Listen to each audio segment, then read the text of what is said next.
आइए अब अपने लेसन पर चलते हैं कि केसी कैसे एक्सटेंड ऑफ रिएक्शन को प्रिडिक्ट करने में हेल्प करता है।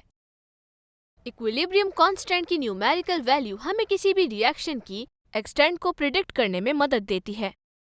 इससे पता चलता है कि एक रिएक्टेंट किस एक्सटेंट तक किसी प्रोडक्ट में कन्वर्ट होता है। ये इस बात को भी मेजर करता है कि इक्विलिब्रियम स्टेट स्टैब्लिश करने से पहले एक रिएक्शन कितना आगे बढ़ता है।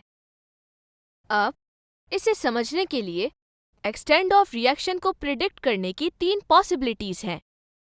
हम इस केस से शुरू करते हैं जहां Kc की न्यूमेरिकल वैल्यू लार्ज है।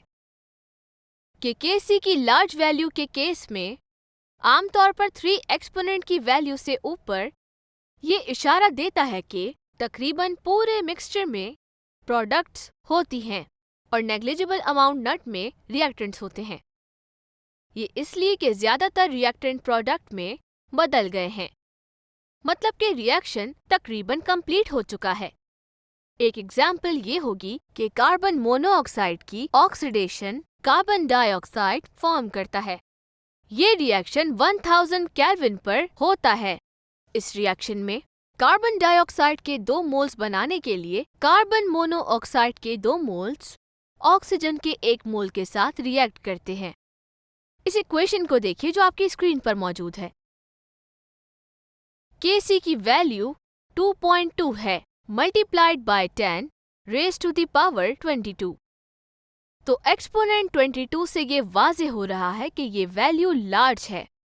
हम फर्ज कर सकते हैं कि इक्विलिब्रियम पर फॉरवर्ड रिएक्शन तकरीबन कंप्लीट हो चुका है। रिएक्शन मिक्सचर ज़्यादातर कार्बन डाइऑक्साइड पर मुश्तमिल होता है और कार्बन मोनोऑक्साइड और ऑक्सीजन की कॉन्सेंट्रेशन नेग्लिजिबल है, राइट?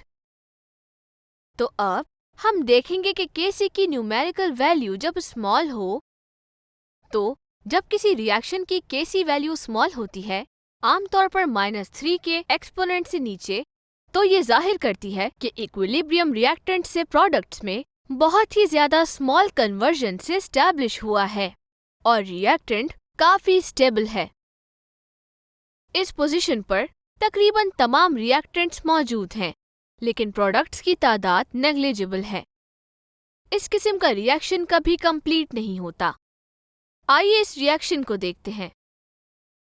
इस इक्वेशन में अमोनिया के 2 मोल्स रिवर्सिबली डिकम्पोज होकर नाइट्रोजन का 1 मोल और हाइड्रोजन के 3 मोल्स फॉर्म करते हैं। इस रिएक्शन के लिए Kc की वैल्यू है 3 रेज़ टू द पावर -9। -9 से जाहिर होता है कि ये एक बहुत ही स्मॉल वैल्यू है। हम फर्ज कर सकते हैं कि इस मिक्सचर में ये अमोनिया है जो ज़्यादातर मौजूद होता है और अमोनिया की एक नेग्लिजिबल तादाद नाइट्रोजन और हाइड्रोजन में तब्दील हो जाती है। आखिर में हम ये देखेंगे कि Kc की न्यूमेरिकल वैल्यू ना तो स्मॉल है और ना ही लार्ज है। इन रिएक्शंस में इक्विलिब्रियम पोजीशन में रिएक्टेंट्स और प्रोडक्ट्स की कंपेरेबल अमाउंट है। इसका मतलब ये है कि इक्विलिब्रियम पर रिएक्टेंट्स और प्रोडक्ट्स की तादाद तकरीबन एक दूसरे के बराबर होती है। फॉर एग्जाम्पल, जब डाई नाइट्रोजन टेट्राऑक्साइड डिकम्पोज होकर नाइट्रोजन डाइऑक्साइड बनाती है, इक्विलिब्रियम की वैल्यू 0.211 होती है। ये ना ही कम है और ना ही बहुत ज़्यादा है। इस स्पेसिफिक सिचुएशन में हम फर्ज कर सकते हैं कि Kc की वैल्यू इस रेंज के दरमियान होती है और 10 रेज़ टू द पावर -3 और 10 रेज़ टू द पावर 3 है। इसका मतलब ये है कि डाइनाइट्रोजन टेट्राऑक्साइड को बनाने के लिए डाइनाइट्रोजन टेट्राऑक्साइड की डिकम्पोजिशन के रेट्स और नाइट्रोजन डाइऑक्साइड का कॉम्बिनेशन ऑलमोस्ट एक दूसरे के कंपेरेबल होते हैं। तो मेरा ख्याल है कि किसी इक्विलिब्रियम कांस्टेंट वैल्यू को देखकर एक्सटेंड ऑफ केमिकल रिएक्शन मालूम करना बहुत आसान है। इसी के साथ हमारा चैप्टर कंप्लीट हुआ। मुझे उम्मीद है कि आप ये तमाम कॉन्सेप्ट्स और प्रॉब्लम्स अच्छी तरह समझ गए होंगे जिनको हमने डिस्कस किया है।